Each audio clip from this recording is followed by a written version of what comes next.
mais tu as internet, tu dis non, j'appelle ma femme, on bat ton nom au département. Ça fait l'objet de ratification du CNT et promulgué. Et avant de même parler du programme Simandou 2040, il a dit qu'on peut essayer de voir comment... Au niveau du taux de scolarisation des enfants dans ces régions, notamment la scolarisation des jeunes filles.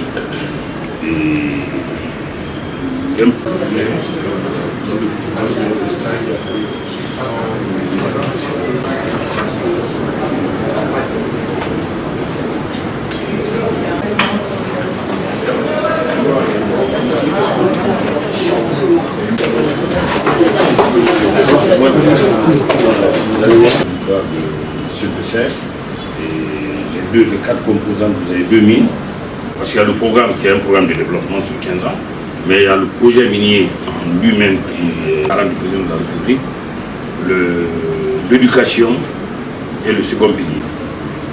Et si les paysans, ils ont des revenus garantis, notamment les petits paysans, à travers l'achat. Qui prennent pour transformer, pour donner aux jeunes gens. Et les mamans de ces villages associés qui préparent pour les enfants. Donc, c'est très important. Former une task force pour le programme national de cantine scolaire est très important pour tous les enfants à l'école. Maintenant, seulement 50% des enfants gradués de l'école primaire. Donc, c'est capital humain avec bonne santé, bonne éducation est très important pour développer un pays. Donc, cantine scolaire attire beaucoup de les enfants pour venir et étudier et rester à l'école. Donc, nous sommes très contents avec l'initiative de leadership du gouvernement, spécialement du ministre Nabé, du ministre des plans de coopération internationale. Parce que l'éducation est plus important pour un capital humain et aussi pour le développement de le pays. Donc c'est un investissement très essentiel pour développer un pays. C'est pourquoi le programme national de cantine scolaire est important. Nous sommes seulement couvrir de moins que 10% de cantines et écoles. Donc nous voudrions couvrir tous les enfants pour venir à l'école 100%. L'objectif de la réunion, c'est pas que les mines approvisionnent les cantines scolaires. Le but, c'est d'avoir un groupe de travail initié par le ministre du Plan et de la Coopération en relation avec les partenaires techniques et financiers, dont le Programme alimentaire mondial, l'USAID, la Banque islamique de développement, la Banque africaine de développement, le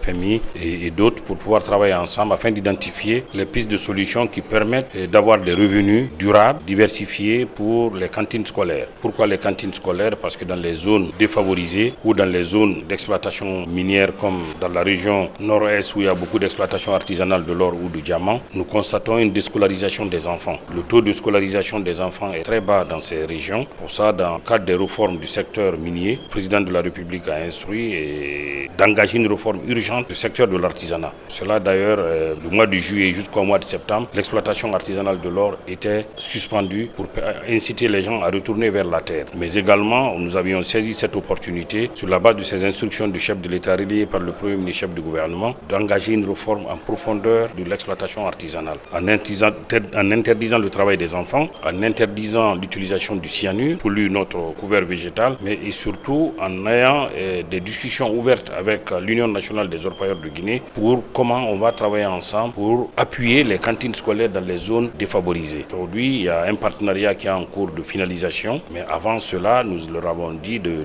commencer déjà à des bonnes volontés à appuyer les enfants qui sont dans les zones d'opération d'exploitation artisanale.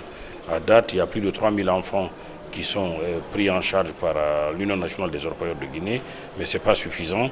Nous voulons, à travers la Chambre des mines, à travers l'Union nationale des orpailleurs de Guinée, avec le gouvernement et les partenaires techniques et financiers, qu'on travaille dans le cadre de ce groupe de travail Task Force, cantine scolaire, pour identifier des sources de financement durable. Et comme il suffit de voir un enfant pris en charge dans une zone défavorisée par an, c'est $58. Donc ça permet d'améliorer le taux de scolarisation des enfants dans les zones défavorisées, mais surtout limiter aussi le taux d'échec scolaire pour que au moins la plupart des enfants puissent arriver au moins au niveau collège.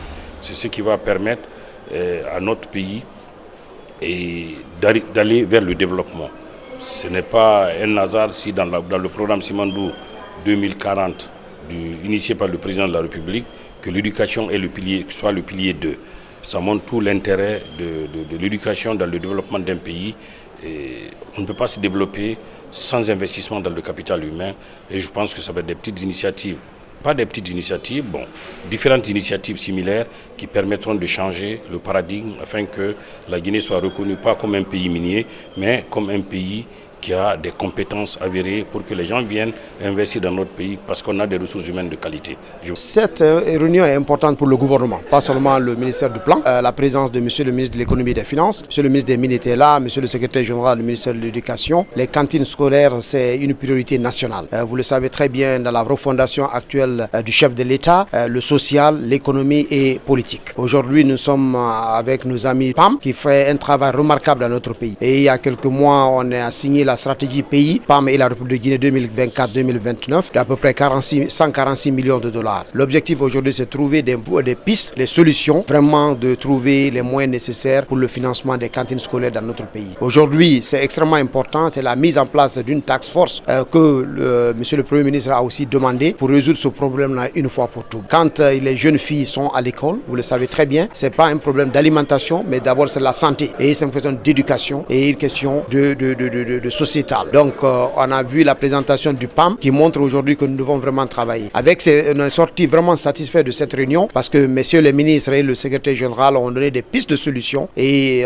nous sommes vraiment confiants les jours à venir pour vraiment essayer de pérenniser ces pistes de solutions. Mais aussi, c'est pas seulement le PAM, il y avait le FMI qui était là, il y avait la Banque mondiale qui est là. Il y a aussi nos amis et partenaires, que ce soit l'USAID, les ambassades, tout le monde est mobilisé. Les fondations, comme l'a recommandé monsieur le ministre de l'économie et des finances, tout le monde est mobilisé pour résoudre ce problème-là une fois pour tout. On a aussi des expériences, que ce soit la Mauritanie, que ce soit le Bénin, que ce soit le Rwanda. Donc nous allons essayer de réfléchir, voir ces modèles et adapter ces modèles à la réalité guinéenne. Et vous le savez très bien, l'éducation, c'est le deuxième pilier du programme Simandou 2040. Ça aussi, ça rentre en jeu pour vraiment réfléchir comment est-ce qu'on peut vraiment aider les cantines scolaires. Et en conclusion, ce projet-là, ce programme, c'est pas un programme d'aujourd'hui, c'est un programme, tout ce qu'on va faire ici aujourd'hui qui va pérenniser les 50 et les 100 prochaines années pour notre pays. Une fois encore, remercier mes collègues ministres pour leur déplacement et leur engouement parce que d'ores déjà, il y a l'État guinéen qui contribue pour les cantines scolaires. Le ministre de l'économie et des finances, c'est le lieu de le remercier parce qu'il y a eu un budget qui est alloué, qui n'a pas retardé, qui a été déjà payé et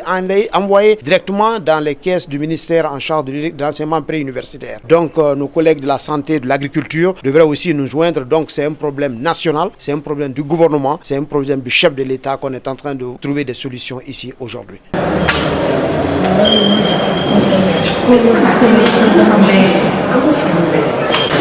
Tu as internet, tu dis non, j'appelle ma femme, on bat ton nom au département. Ça est grâce, c'est arrivé là. Avant, système de pression, il m'a